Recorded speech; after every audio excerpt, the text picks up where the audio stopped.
Pada tanggal 8 Maret tahun 1942, Indonesia menjadi wilayah pendudukan Jepang. Hal ini terjadi setelah dilakukannya Perjanjian Kalijati. Perjanjian yang dilaksanakan di Kalijati, Subang, Jawa Barat. Perjanjian tersebut menyatakan bahwa Belanda atau Hindia Belanda menyerah kepada Jepang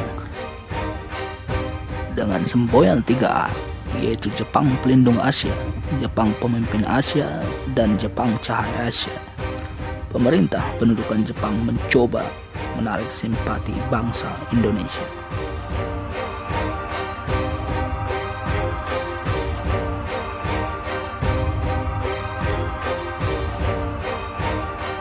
Namun, kejayaan Jepang di Asia tidak bertahan lama.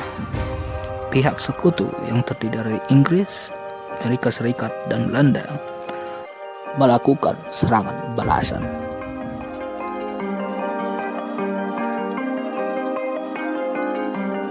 Alhasil, sejak tahun 1944, posisi Jepang dalam Perang Pasifik terus terdesak.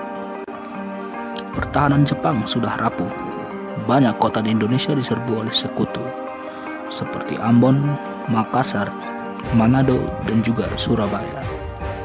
Bahkan beberapa pulau di sekitar Irian yang kini dikenal dengan Papua telah jatuh ke tangan sekutu. Dalam bayang-bayang kekalahan yang semakin jelas dan nyata, Jepang terus berusaha menarik simpati bangsa Indonesia dengan menjanjikan kemerdekaan. Maka pada tanggal 17 September 1944, Perdana Menteri Koiso dalam sidang istimewa Parlemen Jepang di Tokyo memperbolehkan daerah Hindia Timur atau yang disebut dengan Indonesia untuk merdeka. Selanjutnya, Letnan Jenderal Kamakichi Harada, pemimpin militer di Jawa pada saat itu, berusaha meyakinkan bangsa Indonesia tentang janji kemerdekaan.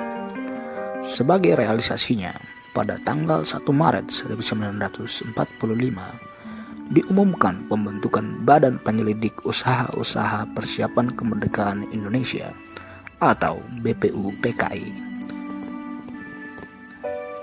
BPUPKI dibentuk dengan tujuan menyelidiki berbagai hal dalam segala bidang kehidupan yang diperlukan sebagai persiapan pembentukan negara merdeka, yaitu Indonesia Merdeka.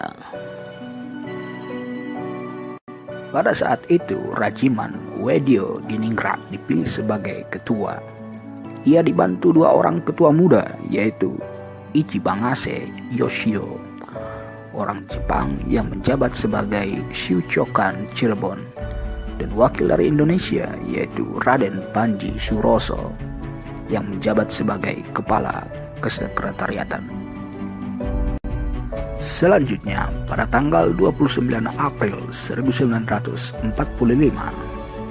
yang mana bertepatan dengan hari ulang tahun Kaisar Hirohito, anggota BPUPKI dilantik.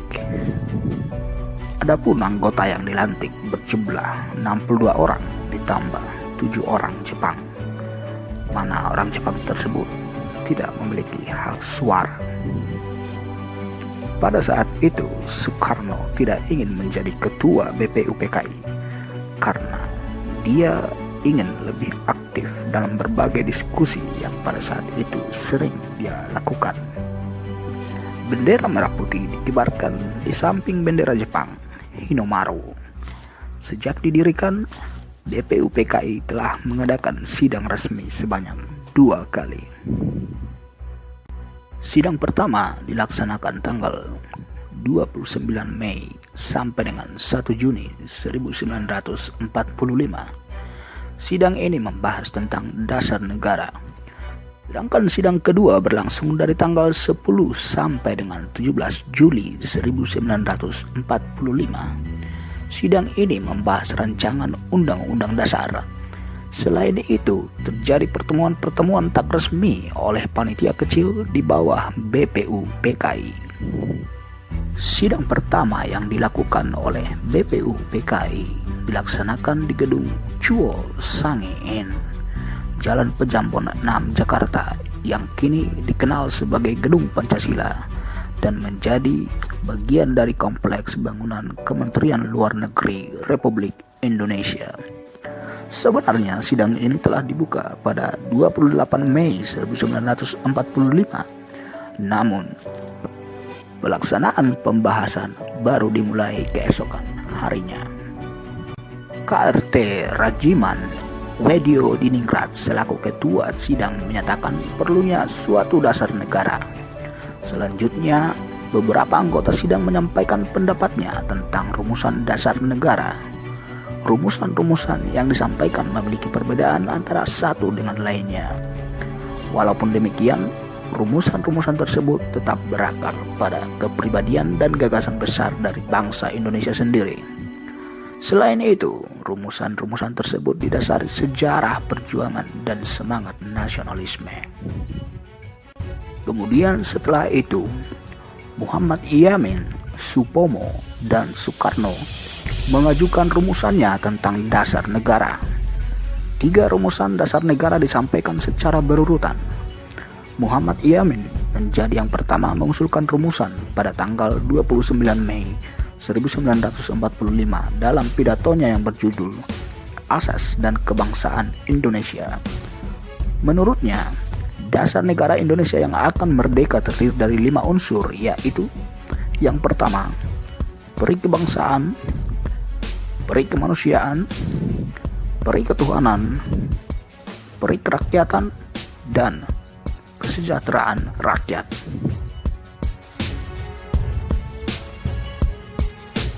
Rumusannya tersebut kemudian disampaikan secara tertulis dalam rancangan pembukaan Undang-Undang Dasar Negara Republik Indonesia. Rumusannya berbunyi: 1. Ketuhanan yang Maha Esa. 2. Kebangsaan Persatuan Indonesia. 3. Rasa kemanusiaan yang adil dan beradab. 4. Kerakyatan yang dipimpin oleh hikmat kebijaksanaan dalam permusyawaratan perwakilan. Dan 5. Keadilan sosial bagi seluruh rakyat Indonesia. Selanjutnya, pada tanggal 31 Mei 1945, Supomo menyampaikan pidatonya tentang dasar negara. Ia mengatakan bahwa negara Indonesia yang merdeka harus mempersatukan diri dengan segala lapisan masyarakat.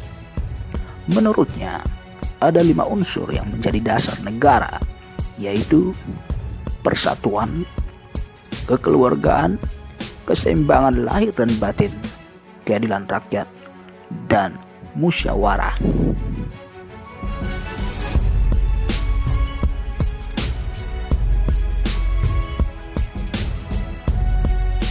Selanjutnya, pada tanggal 1 Juni 1945, Soekarno menyampaikan pidato tentang dasar negara Indonesia merdeka. Ia membuka pidatonya dengan kritik kepada pembicara dalam sidang yang dinilainya terlalu meributkan hal yang kecil-kecil. Ia menjelaskan bahwa modal utama dari negara yang akan segera lahir itu tak lain adalah kemerdekaan. Ia kemudian mengemukakan rumusannya yang mencakup 5 dasar negara yang disebutnya sebagai Pancasila. Filosofi Pancasila yang menjunjung tinggi kesetaraan dalam keberagaman menjadi landasan kemerdekaan. Pancasila terdiri dari 5 asas, yaitu yang pertama, nasionalisme dan kebangsaan Indonesia.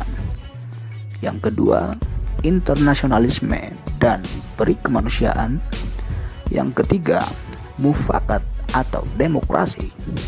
Yang keempat, kesejahteraan sosial. Dan yang kelima, ketuhanan yang Maha Esa. Rumusan dasar negara atau Pancasila yang dikemukakan Soekarno menginspirasi para pendiri bangsa dalam sidang-sidang berikutnya tentang dasar negara. Untuk mengenang pidato Soekarno tersebut, maka setiap tanggal 1 Juni itu diperingati sebagai hari lahir Pancasila. Ringkasan dari Pancasila disebut Trisila yang isinya yaitu sebagai berikut. Yang pertama, sosio-nasionalisme. Yang kedua, sosio-demokrasi. Yang ketiga, ketuhanan. Menurut Soekarno, Trisila tersebut jika diperas lagi menjadi Ekasila, yaitu gotong royong. Prinsip Ekasila adalah mendirikan negara gotong royong. Artinya, satu untuk semua, semua untuk satu, dan semua untuk semua.